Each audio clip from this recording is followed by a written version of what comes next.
मुक़द्दस की बात हो, हम बिल्कुल एब्सोल्युटली क्लियर हैं कि उसमें किसी किस्म की कमी पेशी नहीं हो सकती। जो कमी कुताही गलती हुई है उस पे माफ़ी भी मांगी है और एक्शन भी करेंगे।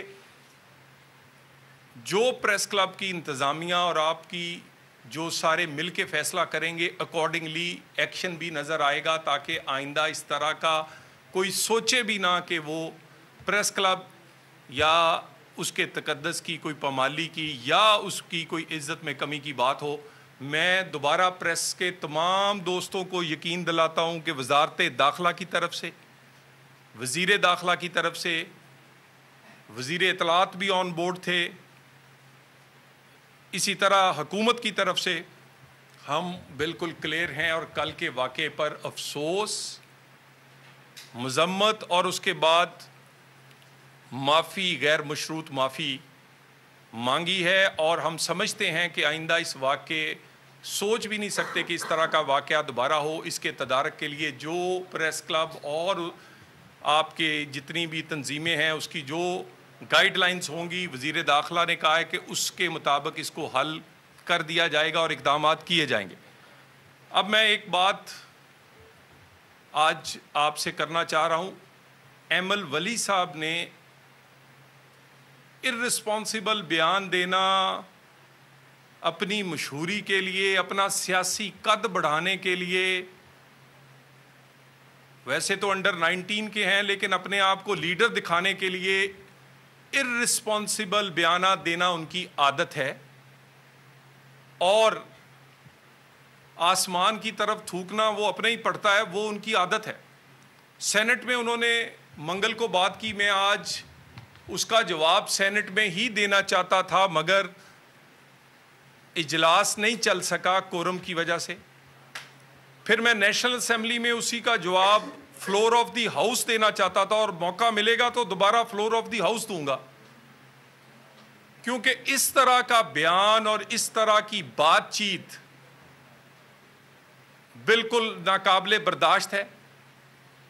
यानी आप आते हैं, खड़े होते हैं, पता नहीं किसको खुश करने के लिए आप पाकिस्तान की कौमी मुफाद की मामला हो, पाकिस्तान की कामयाब तरीन डिप्लोमेसी, ऐसी डिप्लोमेसी जिसकी 80 साल में पाकिस्तान में मिसाल नहीं बनती, मिलती नहीं है।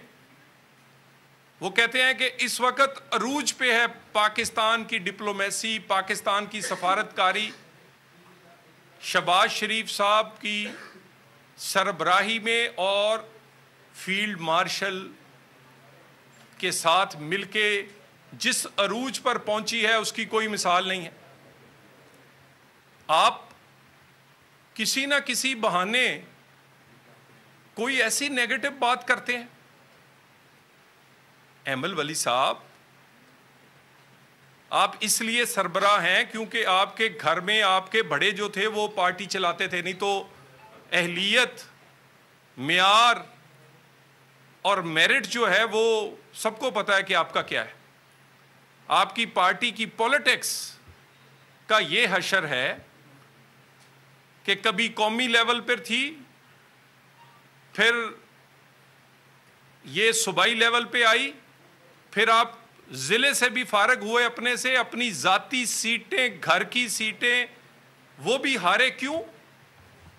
क्योंकि लोग आपकी कारकर्दगी और आपकी सियासत से इत्तेफाक नहीं करते और आपकी वजह से आपके ख़ानदान को, आपकी जो हुकूमत थी केपी में उस वक़्त जब वज़ीर आला ANP के थे तो क्या कमाल लोग कहा करते थे कि इजी लोड वाला वज़ीर आला, इजी लोड वाली ये पार्टी है। तो इजी लोड वाले अगर कोई बातें करें तो गिरेबान में भी झांक लें। अपने सूबे से, अपने ज़िले से, अपनी ज़ाती सीटों से हारने वाले, मांगे तांगे और इधर उधर दूसरे सूबे से जाकर दूसरे वोटों पर मुंतखब होने वाले, आप बात करते हैं इस तरह जिस तरह आपको कोई ख्याल ही नहीं। और फील्ड मार्शल जितने सरबराहान से मिलते हैं या वो बैरून मुल्क दौरे करते हैं, वो कौमी ज़िम्मेदारी या अपनी ज़िम्मेदारी निभाने के लिए करते हैं, उनके वो ज़ाती शौक़ में या अपनी ज़ात के लिए नहीं करते। इसमें क्या कोई शक है कि सऊदी अरब के साथ दफ़ाई मुआहदा इस अदारे के या इस अदारे के सरबराह के बगैर मुमकिन हो सके? पाकिस्तान की ये सफारतकारी का अरूज इंडिया पाकिस्तान की जंग में फतह के बाद शुरू हुआ, और उस फतह में जिस सिपा सालार ने इसको लीड किया, आप निशाना बनाते हैं अपनी ज़ात के लिए कि आपका कद बढ़ जाए। कहते आपको इजी लोड हैं, अंडर 19 हैं आपको पकड़ दकड़ के इधर उधर से हम सब ने मदद करके वो बलूचिस्तान से आप मेंबर बन गए। आइंदा बात करते हुए ख्याल कीजिएगा,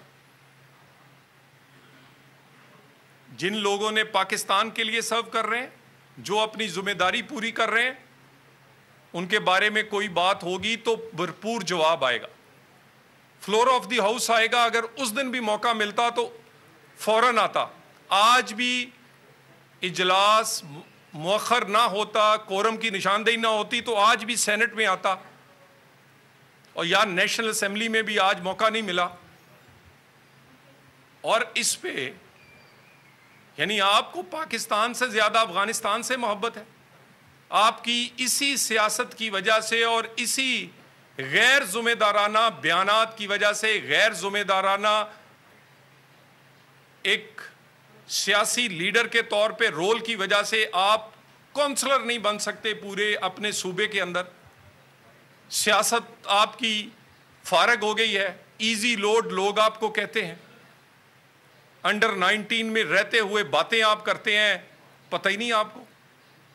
मैं दोबारा कह दूं कि पाकिस्तान की सफारतकारी को, पाकिस्तान की सफारती कामयाबियों को इस हुकूमत और वज़ीर आज़म शहबाज शरीफ की पार्टनरशिप फील्ड मार्शल के साथ और बाकी अदारों और बाकी, ये उसी की वजह से मिली है। और वो अपना रोल, जो उनका कौमी रोल है, जो उनकी ज़िम्मेदारी है, वो निभाते हैं, और वो पाकिस्तान के लिए निभाते हैं। वो अपनी ज़ात के लिए या अपने शौक़ के लिए नहीं, वो पाकिस्तान के लिए निभाते हैं, और उसके रिजल्ट्स आपके सामने हैं। फ़ख्र करना चाहिए कि जहां हमारे वज़ीर आज़म का कोई फ़ोन नहीं उठाता था, वहां वज़ीर आज़म को भी रेड कारपेट मिलता है, और फील्ड मार्शल और चीफ और आर्मी स्टाफ को भी रेड कारपेट और उनकी इज्जत एहतराम किया जाता है, जो पाकिस्तान की इज्जत है। पाकिस्तान की इंटरनल सिक्योरिटी हो, फॉरेन अफेयर्स हो, जो रोल इस अदारे और उन सरबराह का है, वो तस्लीम अगर आप नहीं कर सकते, आपके अंदर इतना ज़र्फ़ नहीं है कि आप अच्छे कामों को और तस्लीम कर सकें या एक्नॉलेज कर सकें, तो कम अज़ कम अपने मुंह से वो बातें करके अपने लिए शर्मिंदगी का बायस ना बने, और आसमान पे थूकेंगे तो आपके मुंह पे पड़ेगा। मैं इसी पर आपका सबका शुक्रिया अदा करता हूँ। Thank you very much. Subscribe करें और बेल दबाएं ताकि कोई खबर रह न जाए।